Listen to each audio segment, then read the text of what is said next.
now let's look intently at these 5 core systems. Number 3, design and product development system. This is where I play and I am excited about it. You can see, but that does not mean it's the most important. It's very important, but like I said earlier, without fabric, we can't even move to this next level of system. So here we're talking about pattern making.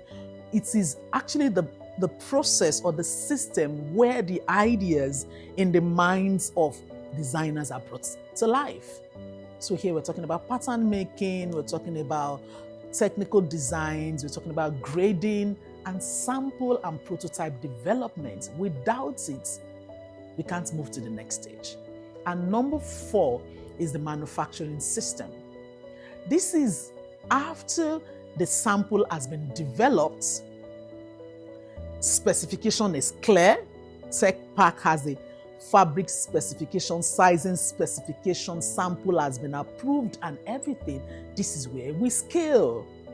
So this is where from the design and product development system where you produce just 1 or 2 pieces, now the manufacturing system is where you actually repeat and scale.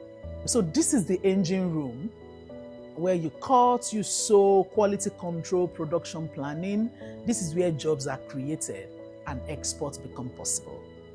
So the manufacturing system, this is the 3rd one. This is where you cut, you sew, and you produce a large quantity. This is where export is possible because the job has been done in the 1st, 2nd, and the 3rd stage. Without it, maybe you only have 1 piece of a garment.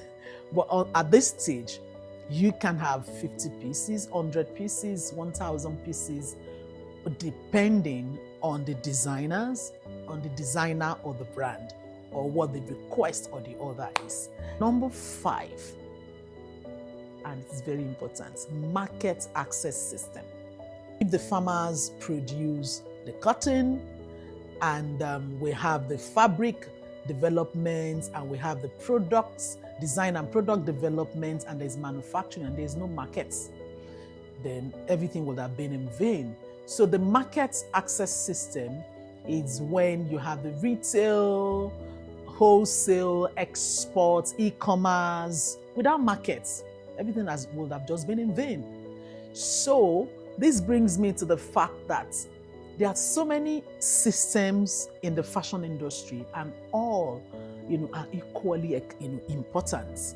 Without someone who will help you set up your e-commerce, without, having a physical store or an online store, someone helping you to set up your online store, without, retail, without wholesale systems, production will die.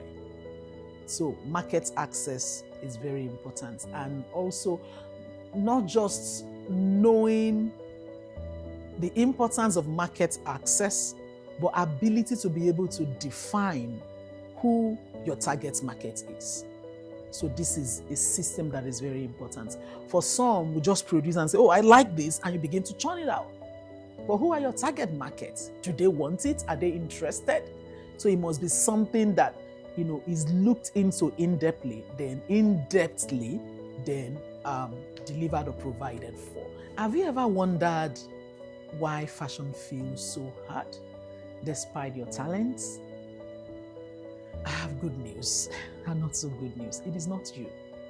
It is actually systems. Have you ever wondered why fashion can be so hard despite your talents? It is not you. It is actually the systems. On this channel, we'll be looking at the 5 indisputable systems that fashion sits on. These systems are what determines if fashion will be just a hustle or an industry.